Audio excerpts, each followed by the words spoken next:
Parker was a part of our football team. He was in my wife's third grade class when I first took the head coaching job at St. Joe. And she had asked if Parker could be a part of the football team.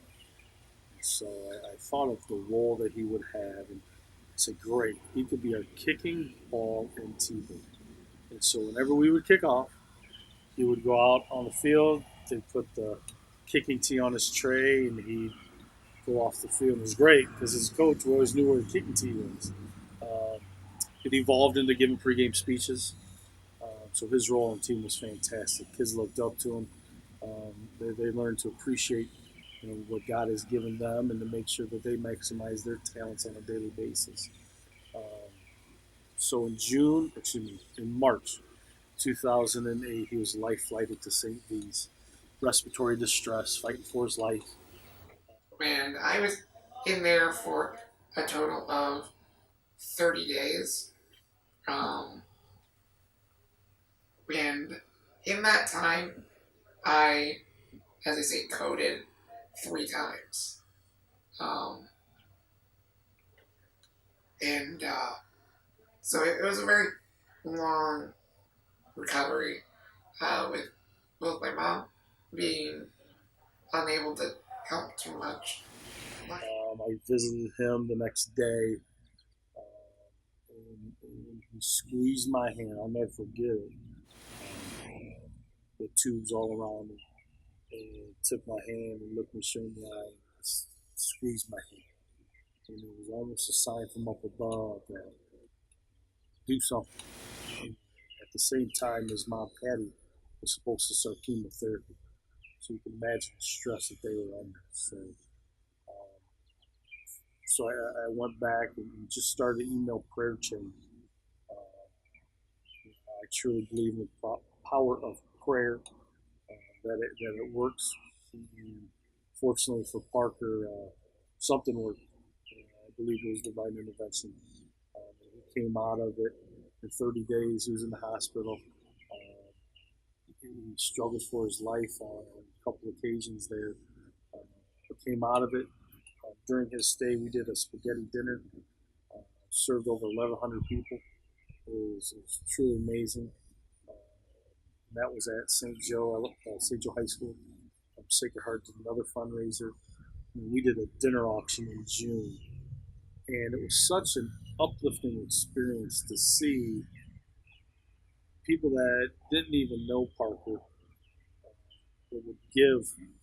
Maybe it was monetarily, or maybe it was of their time volunteering, uh, from near tragedy to just an uplifting experience. And so we all got together and thought, how many families are like the Inces that have a traumatic thing happen to them and there's no help. So that's when we decided to start Parker's Purpose. So Parker does have a purpose. That's why he fought to get out of that hospital. And so we give monies to families that have kids with life-altering illnesses or disabilities. And so since that time in the hospital, since June 2008, we've helped hundreds of families and have given over $300,000 in grant monies. And so because of his fight, we've been able to do an awful lot. It is extremely gratifying to see the families that have received from us.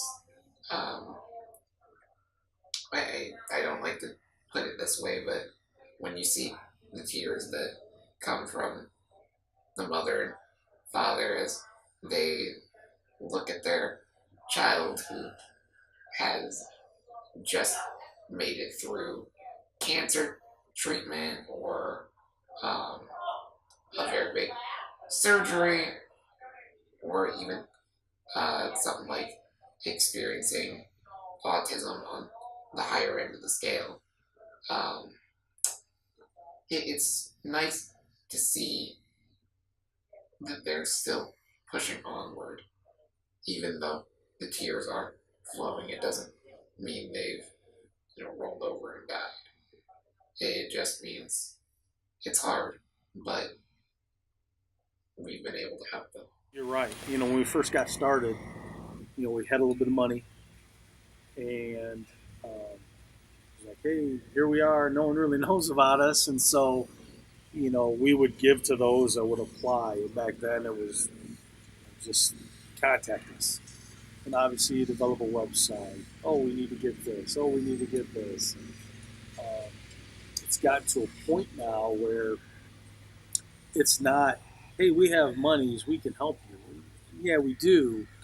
Now it's at a point where we get so bombarded with applications every month that we can't help it. And it's tough.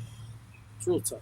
When you read some of the stories that some of the families are going through, you hear some of the voicemails, you talk to them on the phone, and knowing you can't help them all, uh, it's tough.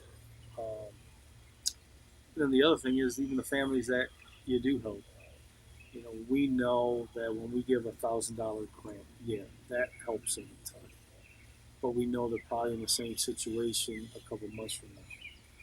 And so our vision is we would love to see this thing grow where not only are we able to help more families, but we're able to give them more of a substantial grant. And maybe it's 5,000, maybe it's 10,000. Something to really make a dent. In order for that to happen, it's a funding issue. We're fortunate enough that we have some corporate sponsors. They do a great job. Express Professionals, OPOC, McCain McCountain, and they do a great job allowing us to have residual income every year. And so when they come to our event, yeah, those monies raised are going to a great cause. And so, you can get on our website, you can come to our event, you can just simply give us a donation, and you can become a corporate sponsor. But that those are the things right now that, in order for us to get to here to help more families, we just simply need more funding. To anybody who's sponsored us, I can't find the words to thank you enough. Um, you guys are the reason this whole thing is possible through your monetary, emotional, and mental support that you've given us for the past 10 years.